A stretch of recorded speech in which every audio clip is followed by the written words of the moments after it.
Greetings, everybody. Welcome to the Wednesday, May 22nd, 2019 episode of Free Webinar Wednesdays. This is Eric Cook with AudioI Digital Marketing, and I'm joining you from Memphis, Tennessee. You might hear some background noise. I had a flight here for the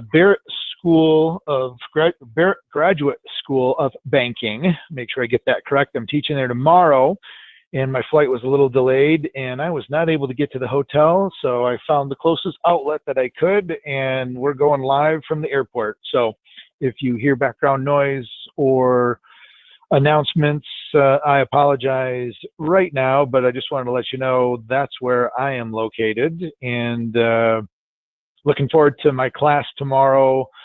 Going to talk to a bunch of bankers on digital marketing and social media. I've got the whole morning with them, and we're going to go through some the digital dozen. We're going to talk about personas. We're going to talk about personal branding. So all sorts of cool stuff. So pretty excited, but that's where I am. And again, apologize in advance for the background noise, but that's one of the joys of doing a live show, and that's just what we're going to have to deal with today. So with that out of the way, I would like to thank those of you that are joining me live for today's show. If you have questions, comments, thoughts, please feel free to use the chat. Let me know. And if you're listening to this live, well, you can't really do that, but you can still let me know what you think by shooting me an email at eric@poweredbywsi.com. Today's show is being recorded, and when I have a free moment and spare time, I'll get that and other shows posted up to freewebinarwednesdays.com for you to be able to check out. What I thought I'd talk about today is a few of the things that have come across my desk recently in conversations with, I'd say customers, but I'd also say prospects and folks that we're having initial conversations with that have explored the possibility of working with us.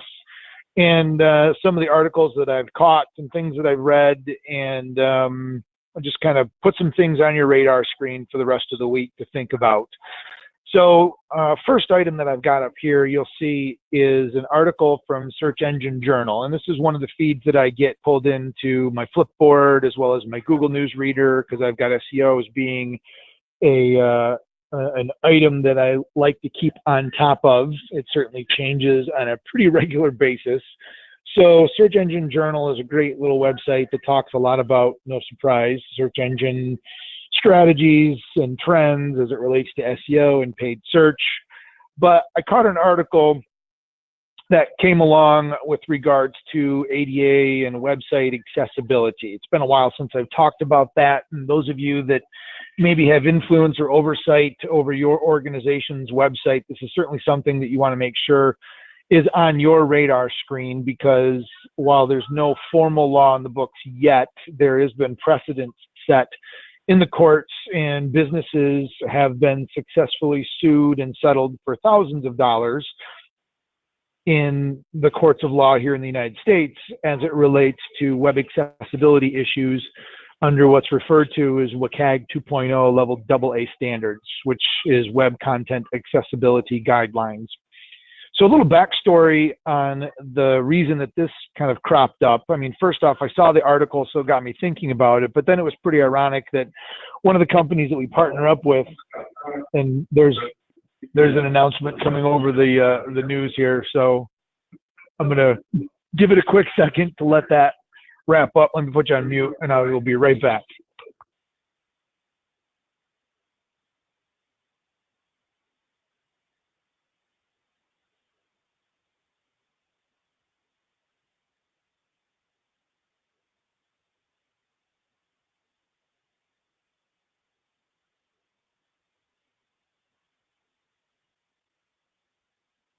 All right, sorry about that announcement. Anyway, what I was saying is, when this article came in, it piqued my interest for a couple of reasons. One is, one of the partner companies that we do some work with sent me a note and said one of their clients actually is being sued, and as I found out when we had further conversation, for the second time for web accessibility violations. And I'm not going to disclose or divulge who that is, but suffice to say, this was something that they weren't really excited about. They thought they had it fixed, and apparently they didn't, because another law firm found some problems and sent them another demand letter, and they've settled. And what we found out as we explored kind of the terms of their settlement is they settled under the current guidelines, well, I guess current as of maybe June of last year.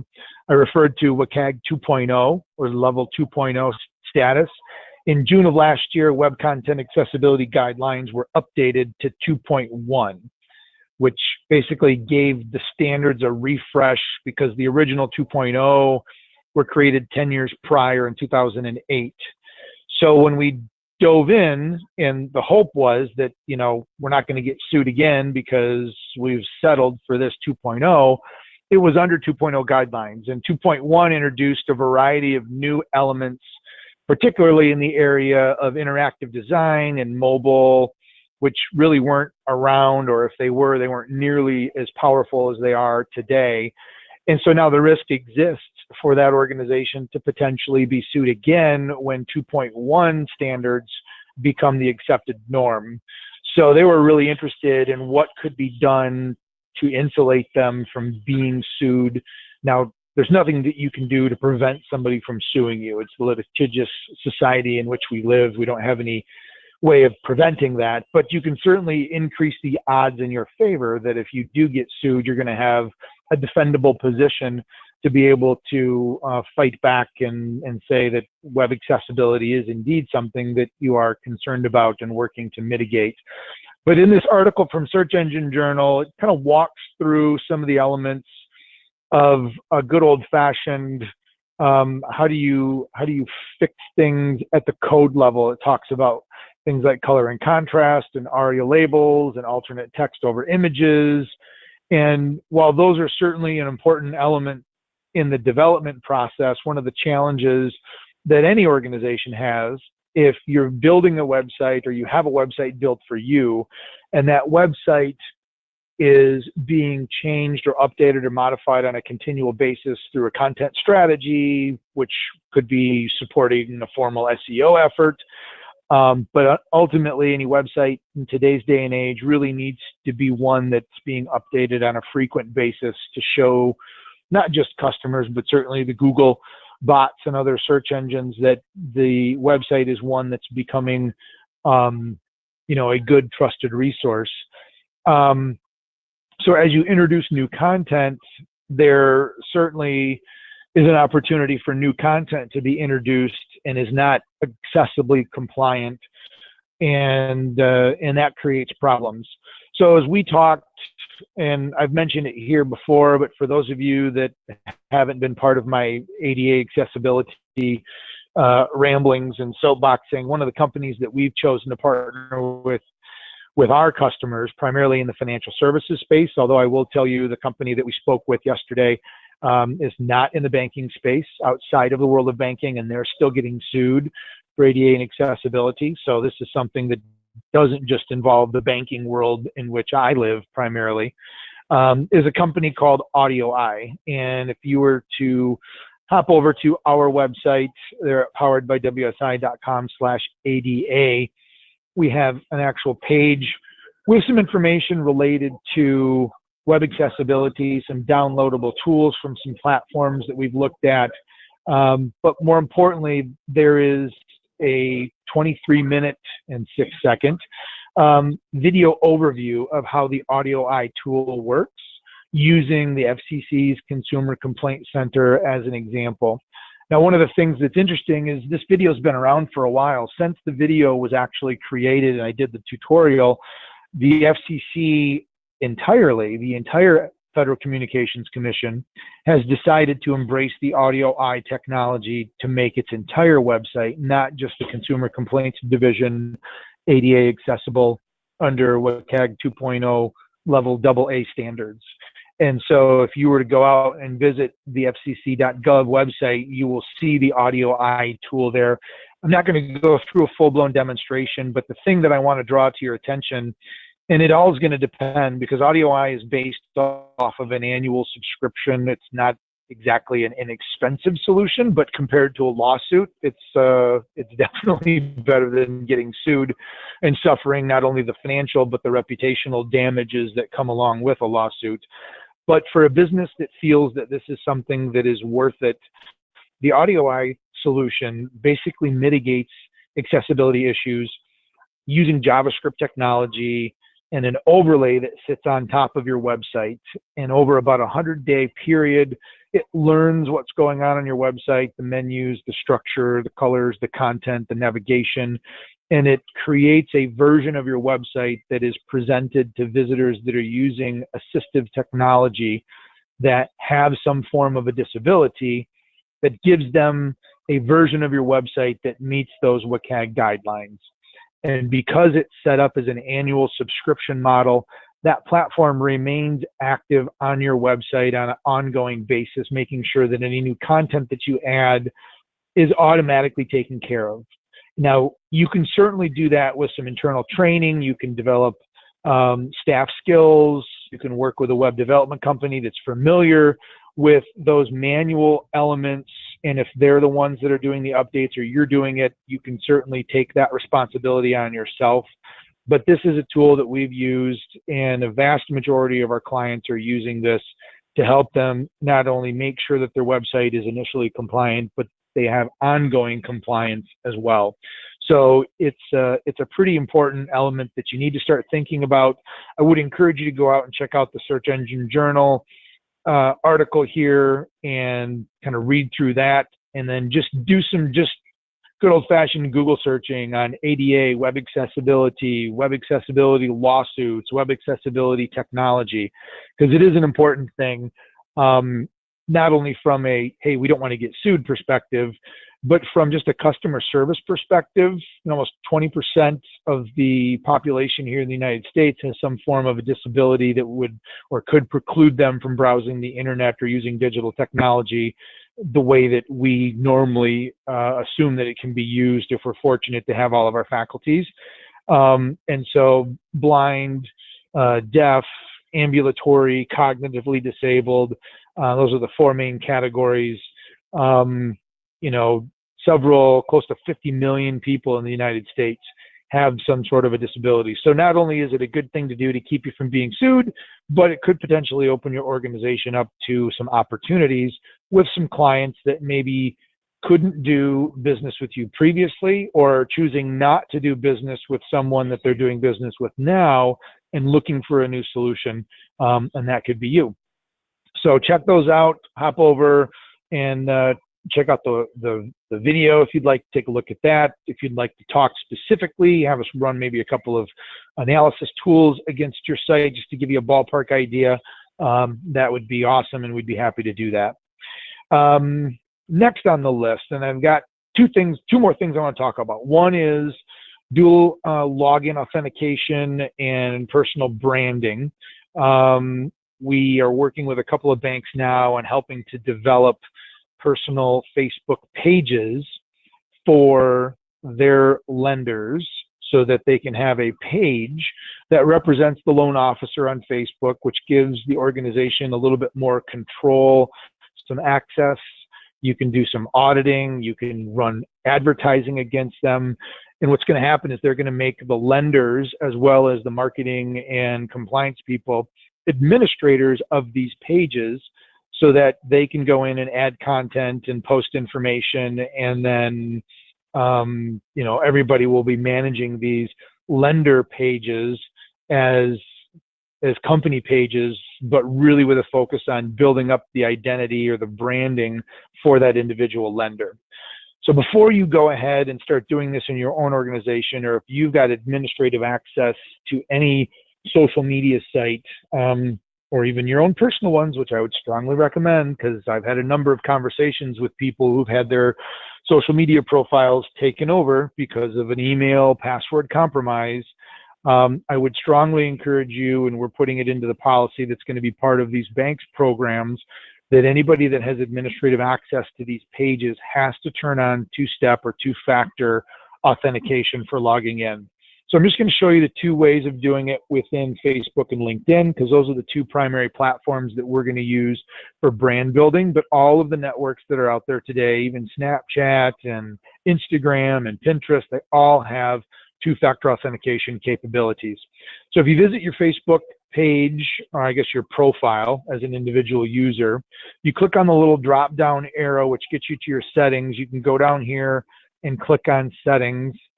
This is going to bring you into general, and you simply go to security and login, and you can see where you have two-factor authentication. You're going to leverage your mobile device, or you can also use the Facebook mobile app as an authenticator, and it can generate a secondary password.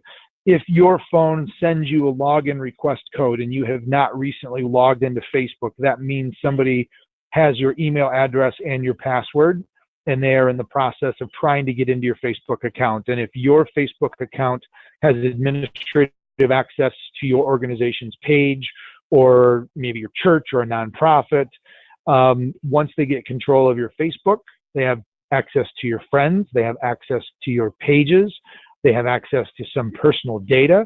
You definitely want to keep the bad guys out. So if you're not doing this, and again, we're keeping free webinar Wednesdays closer to the half-an-hour range, you've got some time before you go back to the real world and dig back into your desk. Go into your Facebook settings and make sure that you register your mobile device, turn on two-factor authentication, get that set up so that you make sure nobody is going to be able to get in there without a significant fight. The LinkedIn area, very similar. You're going to go to a little drop-down area. You're going to go down to your settings and privacy. That's going to come up. You're going to flip over to your account, and then you're going to scroll down in your account area. Actually, you're not going to do that. You're going to just go right to login and security. I just blew right by it. And those of you that are probably watching the screen probably said, hey, wait a minute, Eric, you're blowing right by it. You're going to go into your settings and privacy. You're going to go to the account, and you can see two-step verification here is turned on for me as well. It's also a good idea just to go back in and take a look at all of your settings, where you're sharing stuff, who's got access to it. When you make a change to your information, are you posting the updates and sending it all out to the rest of the network, or is it being kept private? It's not a bad idea to just spend some time every couple of months and make sure that the network didn't reset anything, flip something to the defaults. We've seen that happen before when Facebook's made an update. And after Facebook's F8 conference a few weeks ago, I've not seen anything roll out yet as it relates specifically to privacy, but wouldn't surprise me if they started making some changes and putting in some new controls. And you may or may not like just the default settings that they add when they add anything new into the platform.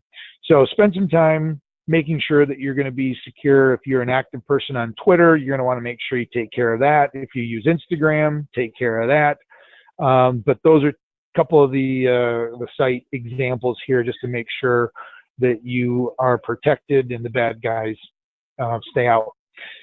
The last area that I want to talk about as it relates to personal branding, and I've already mentioned Flipboard. I'm not going to go into that today. And if you're not familiar with Flipboard, just go to flipboard.com and pick around.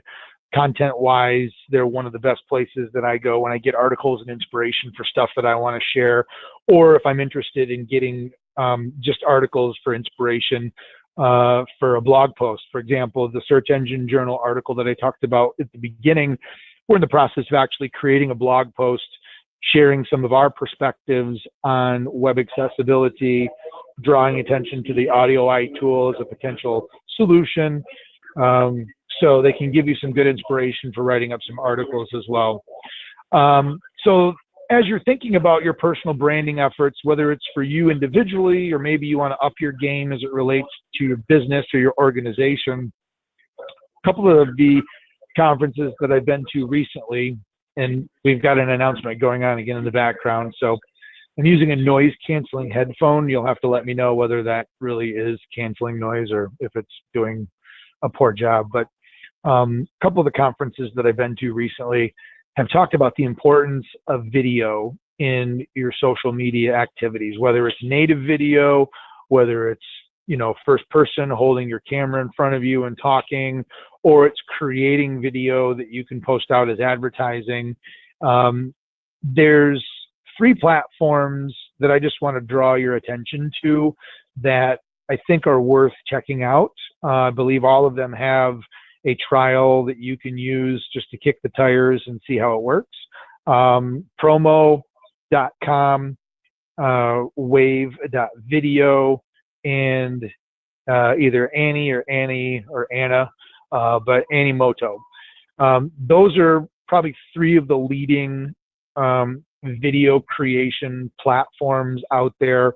They all work pretty similarly in the sense that they provide you with a back-end dashboard that you can select video snippets, you can put text over the top, you can upload your own audio, or you can select audio tracks from within the platform, and it gives you a way of creating something that if it's going to be going into a Facebook news feed or you're going to be advertising, video is going to catch an eye and cause people to stop and maybe pay attention to it more so than just traditional images or certainly text.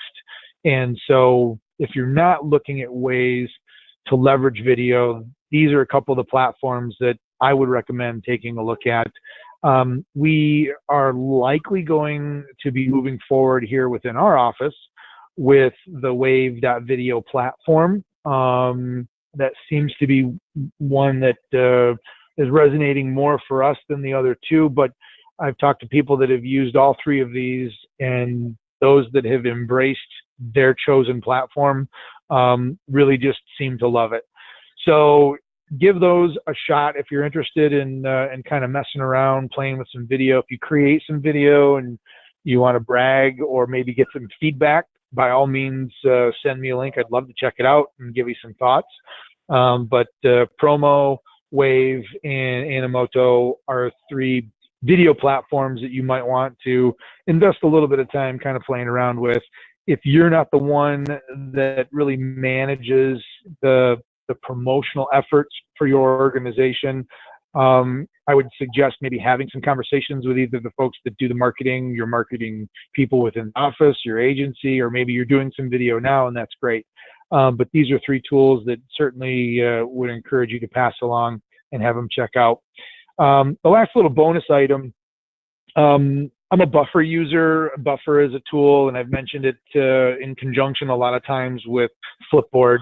But Buffer has, in case you're not familiar, Buffer gives you the ability to post articles into its platform, and then you can control when those articles actually show up on various social media accounts. So you can set things into Buffer to go to a Facebook page or to a LinkedIn profile or to a Twitter account. Unfortunately, Facebook has cut off the connectivity to third-party apps like Buffer and Hootsuite and others for personal profiles. So you can't really do that on Facebook to a personal profile. But if you've got pages or LinkedIn or Twitter, it works pretty well. But Buffer has a kind of I'll say a secondary or a sister service called Pablo. And this is a cool little platform that you can use. It doesn't do video, but if you wanted to create some interesting images, and I like their quotes, but you can put pretty much anything that you want on an actual image. It doesn't have to be a quote.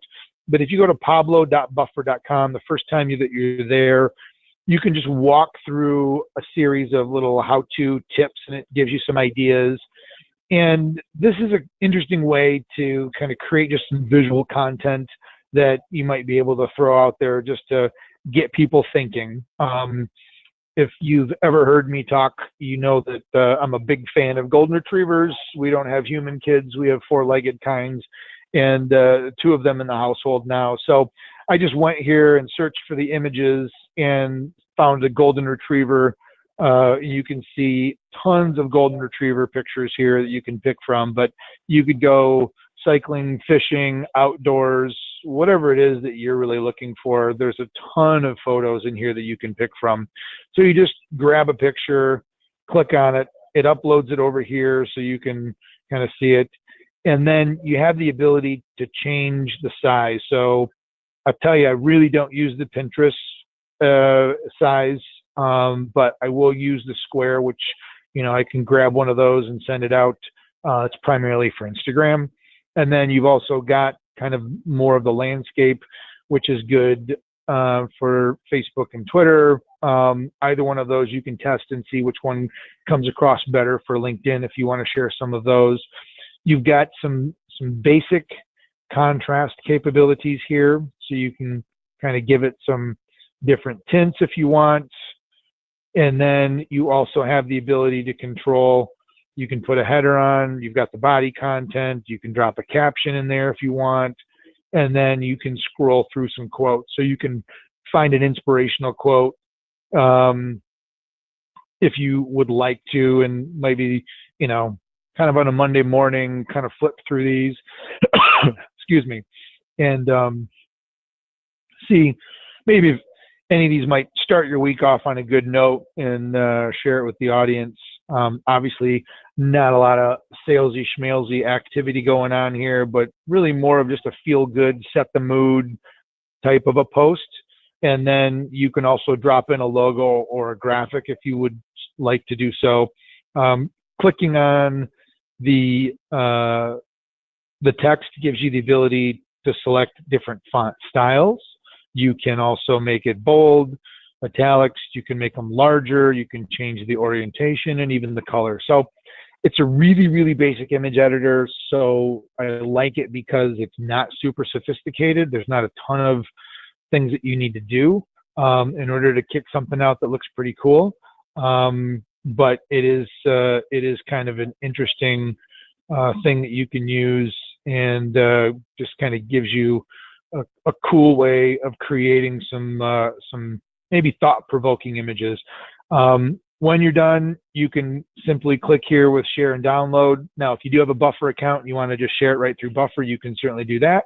Or you can just click on the share and download, and guess what? You can go ahead and just download the image directly to your computer, and then you've gone ahead and just, grab the picture, and you can do whatever you want with it at that point.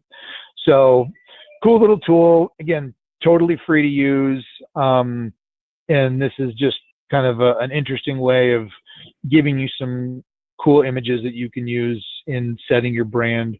You've seen over here, I didn't mention it specifically, but if there's a specific image that you want to use, let's say you had an event over the weekend, or, caught a picture that you thought was kind of cool, or maybe I wanted my own dogs as opposed to some stock photography of golden retrievers. I could go in and I could actually click on upload image, and I could put my own images in here as well, and I could use those as part of my posts. So kind of a cool little platform to use.